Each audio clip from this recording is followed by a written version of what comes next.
ஒரு மாலை நேரத்தில் மென்மையான ஒளியில் அதே கஃபே கதவு மெதுவாகத் திறந்தது. உள்ளே இருந்த காஃபியின் வாசனை வெளியில் பரவியபடி இருந்தது. சிரிப்பின் சின்ன சத்தத்துடன் மாயாவும் சரணும் வெளியே வந்தார்கள். இருவரின் முகத்திலும் ஒரு அமைதி. பேசிக் கொண்டிருந்த அந்த நேரம் அவர்களுக்கு நெருக்கத்தை கொஞ்சம் அதிகப்படுத்தி இருந்தது. சரண் கதவை திறந்து வைத்து கவனமாக என்று மெதுவாக சொன்னான். மாயா அவனை பார்த்து சிரித்தாள்.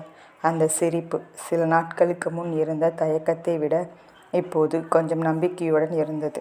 அவர்களுக்கு தெரியாமல் அந்த கஃபேக்கு எதிரே சாலையோர சுவரை ஒட்டி ஒருவன் நின்றிருந்தான். அவன் அருண். 3 நாட்களாக அவன் காத்திருந்த கண்கள் அந்த நொடியிலேயே பதில் கண்டுபிடித்தது. அவன் பார்வை நேராக மாயாவை அடைந்தது. முதலில் அவள் நம்பவில்லை. இது மாயாதானா என்று அவன் மனம் கேட்க ஆரம்பித்தது. ஆனால் அது உண்மைதான். அவள் சிரித்து கொண்டே சரணுடன் பேசிக் கொண்டிருந்தாள். அந்த சிரிப்பில் அவனுக்காக இடமே இல்லை. அந்த ஒரு நொடி அருணுக்கு உலகமே நின்ற மாதிரி இருந்தது. அவன் கால் நகரவில்லை. அவன் மூச்சே அடைஞ்ச மாதிரி இருந்தது. மாயா சிரித்தபடி ஏதோ சொல்ல சரண் அவளை கவனமாக கேட்டான். அவள் சிரிக்கும் ஒவ்வொரு நொடிக்கும் அருணின் உள்ளம் மெதுவாக உடைந்து கொண்டே இருந்தது. அவள் சந்தோஷமாக இருக்கா.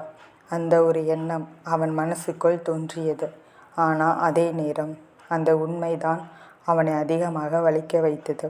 சரண் பைக்கை கொண்டு வந்து நின்றான். மாயா மெதுவாக அவன் பின்னால் உட்கார்ந்தாள்.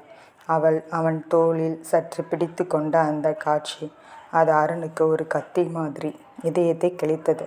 அவன் சிரிக்க முயன்றான். ஆனால் அந்த சிரிப்பு கண்ணீரோடு கலந்தது. அவன் கையில் இருந்த அந்த சின்ன காகிதத்தை எடுத்து பார்த்தான். நாளைக்கு சந்திப்போம்.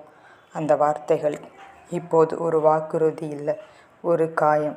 அவன் அதை கிழிக்க நினைத்தான். ஆனால் முடியவில்லை.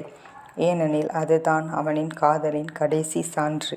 அவன் மெதுவாக அந்த காகிதத்தை மடக்கி கையில் பிடித்து கொண்டான். அந்த நேரத்தில் மாயாவும் சரணும் அங்கிருந்து கிளம்பினார்கள். அவர்கள் சிரிப்பு மெதுவாக தொலைந்து கொண்டே போனது. அருண் மட்டும் அங்கேயே நின்றிருந்தான். அவன் கண்களில் இருந்து கண்ணீர் வழிந்தது. அவன் அதை துடைக்க கூட முயற்சிக்கவில்லை. சில வழிகள் வெளியே காட்ட வேண்டியதில்லை, அவை உள்ளே உடைந்து கொண்டே இருக்கும். அருண் மெதுவாக தலை குனிந்து சொன்னான், இந்த வாழ்க்கை நமக்கு இல்லை. சில நொடி அமைதியாக நின்றான். பிறகு மிகவும் மெதுவாக, நீ சந்தோஷமா இருந்தா அதுவே என் போதுமாயா என்று சொன்னான். அந்த வார்த்தைகள் அவனுடைய காதலின் கடைசி வரி.